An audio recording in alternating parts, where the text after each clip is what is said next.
ఈ రోజు morning capsicum curry వండాను కదండి. సో అది అలాగే ఉండిపోయిందనమాట. మా హస్బెండ్ భోజనానికి వస్తారేమో అనుకున్నాను, రాలేదు.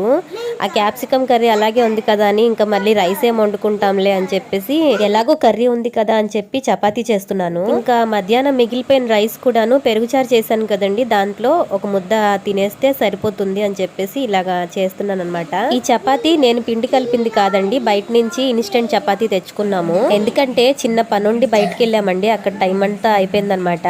వీడియో స్క్రోల్ చేయమాకండి. ఈ రోజు నేను మా పాపది న్యూ లుక్ అయితే చూపించబోతున్నాను. మా పాపను చూసి లుక్ ఎలా ఉందో చెప్పండి. ఎందుకంటే అది ఈ వయసులోనే ఇంత లేదు, నేను గుండు చేయించుకోమ్మా అంటే గుండు మీద దెబ్బ కనిపిస్తుందేమో నమ్మి అని అందండి. నాకు అక్కడ ఆశ్చర్యం వేసింది అనమాట.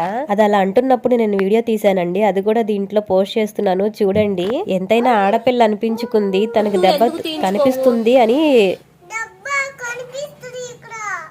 విన్నారు కదండి ఎలా అంటుందో.